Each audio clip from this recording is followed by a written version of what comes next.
네, 권은희 의원, 예, 지금은 이제 국민의힘 의원이 돼 있습니다. 전화 연결돼 있습니다. 안녕하세요. 네, 안녕하십니까. 예, 양당 합당을 반대했었는데 네. 국민의힘 의원이 되셨습니다.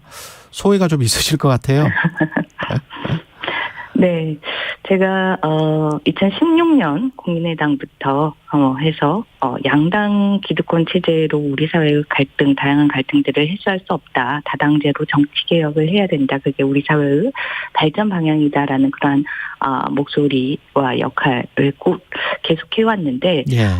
이제 2022년이 돼서 그간의 활동이 무의미 할 수 있는 양당으로 다시 회귀하는 그런 상황이 돼서 허무함이 좀 느껴지기도 합니다. 허무함. 예. 그 검찰 수사권 축소 법안들 다 통과가 됐고. 네. 이거는 내용은 어떻게 일단 보셨어요? 내용과 과정. 이 내용과 관련해서는 제가 특히나 제가 2005년부터 10여 년 동안 일선 경찰서에서 수사과장을 하면서 경찰 수사 현장에서 있었던 상황들은 철저하게 이 검찰에 종속이 돼서 의무만 부과되고 그 결과 경찰 현장에서 업무와 관련돼서 개선의 목소리, 수사 정책, 업무와 관련된 권한 이런 부분들이 실종된 상황이었는데요. 이 내용들은 그러한 부분들을 경찰 수사 현장을 개선시킬 수 있는 그런 내용이기 때문에 기쁜 마음으로 찬성표를 던졌고요. 예. 향후에 보다 자세한 논의들이 국회에서 계속 이루어질 수 있도록 노력을 하겠습니다. 그 검사들, 그다음에 대검찰청 뭐 검사 출신 의원들도 그렇고 그 국민의힘 의원들 대다수도 이게 그 문제가 있다, 위헌 소지도 있다, 뭐 여러 가지 이야기를 하지 않습니까? 그리고 국민에게 이제 피해가 갈 수가 있다. 이렇게 되면 검사들이 전혀 일을 못 하게 된다. 또는 뭐 질 낮은 경찰의 수사를 바라만 보고 있어야 된다. 네. 여러 가지 주장들이 있는데 어떻게 보세요? 그 주장은 하나도 현장에 기반한 그러한 주장들이 아니고요. 수사는 경찰 수사가 국민의 범죄로부터의 안전한 상황을 보호해주는 그런 역할을 하고 있습니다. 일단 양적으로요. 네. 170만 건에 달하는 1년에 그러한 사건에 대해서 150만 건 이상을 경찰이 하고 있습니다.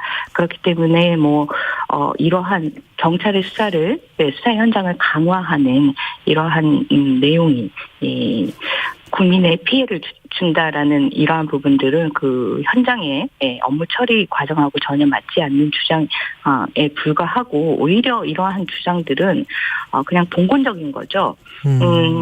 검찰의 기존의 수사와 기소권을 집중시켜주고 권한을 집중시켜주고 그 권한의 우월적인 신분을 인정을 했던 겁니다.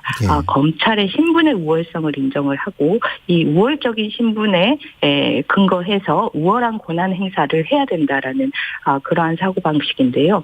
지금 우리 현대사회는 봉건사회를 이미 지나서 권력을 집중하는 것이 아니라 기능에 따라서 권한을 분리해서 견제하는 그런 사회 시스템이고요. 그리고 신분의 우월성을 인정하는 사회가 아니라 역할을 인정하고 역할을 존중하는 그런 사회입니다. 그렇기 때문에 그 신전하게 봉건적인 사고에 기반한 신분적 우월성에 기반한 주장일 뿐이라고 생각합니다. 그 경찰 권력이 너무 비대화되면 경찰을 견제하는 어떤 그런 기능도 있어야 되는데 검사들이 그런 거는 거의 없어졌다 뭐 이런 이야기 하잖아요. 거기에 관해서는 어떻게 생각하세요? 경찰 권력의 비대화라는 부분에 대해서 경찰 권력의 비대화를 막기 위해서 검찰 수사를 인정해야 된다? 이거는 전혀 상호 논리적이지 않는 그런 주장이고요.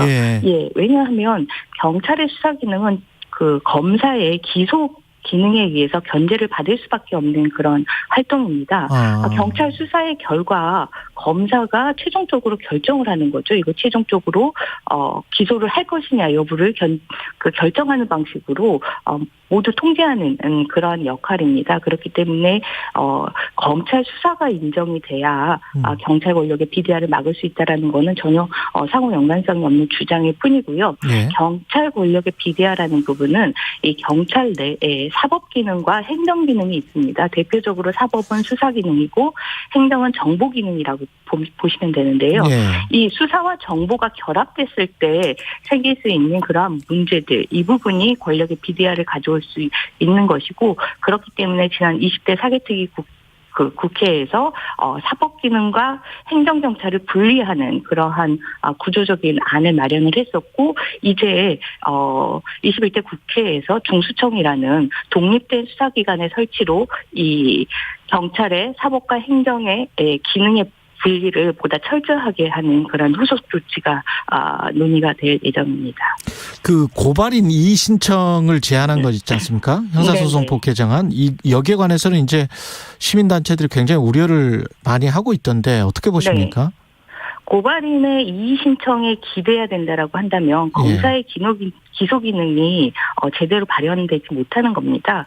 검사는 기소 기능으로 당연히 이 이의 신청할 만한 사건들에 대해서 보완 수사를 요구하고 그리고 재수사를 요구하는 그러한 상황이. 그러한 그 권능을 행사를 해야 되고, 그게 바로 검찰의 기소 권능인 것이고요. 그와 관련해서 보완적으로 이의 신청을 인정을 하고 있는데, 이 고발인의 이의 신청과 관련해서 일단은 잘못된 주장이 특히 아동학대와 관련해서 고발인에 의해서 사건이 진행되는 경우가 많은데, 그렇죠. 그 이의 신청을 제한함으로 인해서 아동학대와 관련돼서 문제가 될 수 있다라고 얘기를 하고 있는데, 수사 현장에서는 아동학대 사건은 그 결과가 기소 의견이든 불기소 의견이든 모든 사건을 다 검찰에 보내도록 하고 있습니다. 그래서 그래요? 일단 잘못된 주장이고요.